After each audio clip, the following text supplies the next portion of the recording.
আমরা সবচাইতে বাংলাদেশের একটা অবহেলিত এলাকা, যা সিরাজগঞ্জ জেলা তারাস উপজেলা সগুনা ইউনিয়নে বসত করে ভেটুয়া গ্রাম।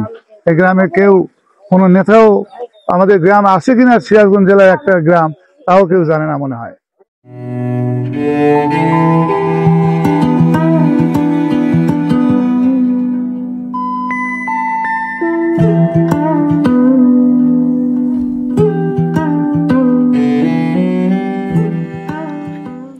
আজ আমি আপনাদের নিয়ে যাচ্ছি এক অজানা গ্রামে। গ্রামটির নাম ভেটুয়া। 3টি উপজেলার মাঝে বর্ডারে দাঁড়িয়ে আছে গ্রাম, তারাস, সিংড়া আর গুরুদাসপুর। অদ্ভুত হলেও সত্যি, যতটা দূরে তারাস উপজেলা, ঠিক ততটাই দূরে সিংড়া আর গুরুদাসপুর উপজেলা।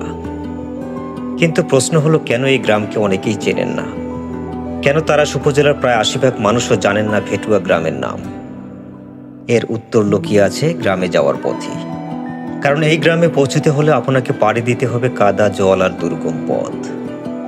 বর্ষায় চারপাশ পানিতে ভরে যায়, মনে হয় পুরো গ্রাম ভাসছে জলের বুকে। 2টি পাড়া নিয়ে গড়ে ওঠা এই গ্রাম যেন সময়ের স্রোত থেকে আলাদা হয়ে পড়েছে। আরও অবাক করা ব্যাপার হলো, এখানে কেউ আসে না ঘুরতে, আসে না কোনো প্রয়োজনে। শুধু যারা এই গ্রামের মেয়েকে বিয়ে করেছে, জামাই হয়ে শ্বশুরবাড়ি এসেছে, আর যাদের মেয়েকে এখানে বিয়ে দেওয়া হয়েছে তারাই কখনো এসেছেন। বাকি মানুষের কাছে ভেটুয়া রয়ে গেছে এক অজানা নাম হিসেবে, এক অদেখা গল্প। কিন্তু এই গ্রামের মানুষ কিভাবে কাটাচ্ছেন প্রতিদিনের জীবন, কতটা সংগ্রামের মাঝেই তাদের বেঁচে থাকা, এসব রহস্য আমরা শুনব এই গ্রামের ওই একজন মুরব্বী মানুষের কণ্ঠে। চলুন শোনা যাক। আমার নাম মোহাম্মদ জবিনুদ্দিন মন্ডল। আমি ভেটুয়া গ্রাম, তারাস উপজেলা আমার বাড়ি, সগুনা ইউনিয়ন 1 নম্বর ওয়ার্ড। এই ওয়ার্ডে তারাস থেকে আমাদের কোনো রাস্তাঘাট নাই, কাঁচা রাস্তা। সে কাঁচা রাস্তাও ভালো না, গরু গাড়ি আসা যাওয়া করতে পারে না, মানুষও এমনকি মানুষের যাতায়াত করতে পারে না। কারণ আমরা যে ফসল তুলি, বহুত কষ্ট ফসল, যদিও আমরা এখানে ফসল আবাদি বেশি জমি, কিন্তু এখানে আবাদ করতে দেখা যায় যে ফসল আমরা বিক্রি করতে পারি না সময় মতো, এবং ন্যায্য মূল্য পাই না। আমাদের দূর একটা স্বাস্থ্য উপজেলা, গুরুদাসপুর উপজেলা, তো এখানে একটা বাজার আছে, সেখানে যেতে হলে আমাদের 150 টাকা ভাড়া লাগে।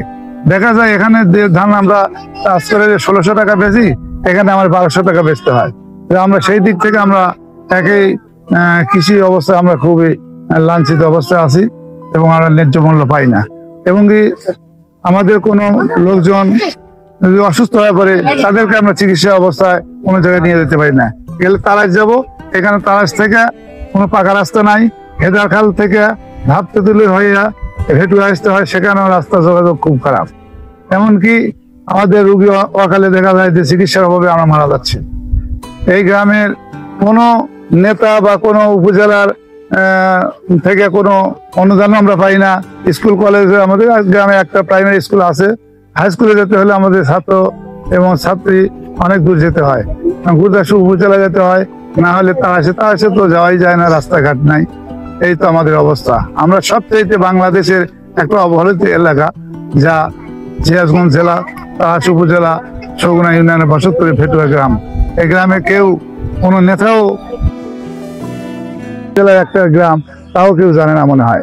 তারাস থানার নেতাও জানে না যে গ্রামটা আমাদের কি অবস্থা আছে, দেখতে আসে না কেউ যে আমরা কোন অবস্থায় আছি। শিক্ষার দিকে বলতে গেলে আমাদের এখানে প্রাইমারি স্কুল আছে, যদিও ছেলেবেলা প্রাইমারি স্কুল থেকে পাস করে হাই স্কুলে যায়।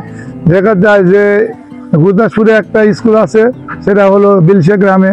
কুন্দলে একটা হাই স্কুল আছে, এখানে যেতে হলে যদি 10টায় ক্লাস হয়, আমার 8টায় যেতে হয়, 2 ঘন্টা আগেই যেতে হয়। এবং ছুটি হলে দেখা যায় 4টায় ছুটি হলে কিংবা 5টায় আমাদের আসতে আসতে সন্ধ্যা হয়ে যায়। এই অবস্থা আমাদের ছেলেপেলেদের অবস্থা। উপজেলা নির্বাহী অফিস থেকে যে আমরা কোনো অনুদান পাই না, বা আমাদের গ্রামের রাস্তাঘাটে বেলা খেয়াল করে না, আমরা চাই সরকারের কাছে এবং উপজেলা নির্বাহী অফিসার, সরকারি অফিসারের কাছে আমাদের অনুরোধ, আমরা যেন আমাদের গ্রামের এই রাস্তাঘাটগুলো সুন্দরভাবে করে দেয়, যাতে করে আমাদের ছেলেপেলে স্কুলে যেতে পারে। এ ছিল আমাদের আজকের ভেটুয়া গ্রামের অজানা গল্প। আমরা আগামীতে আপনাদের দেখাবো আরও একটি নতুন গ্রামের গল্প, নতুন এক অনুসন্ধান। তাই আমাদের পরবর্তী ভিডিওগুলো দেখতে অবশ্যই আমাদের পেজ ফলো করবেন। আর যদি ভিডিওটি ভালো লেগে থাকে আমাদেরকে সহযোগিতা করার জন্য অবশ্যই শেয়ার করে দিন বন্ধুদের মাঝে। সবাই সুস্থ থাকুন, সুন্দর থাকুন। আল্লাহ হাফেজ।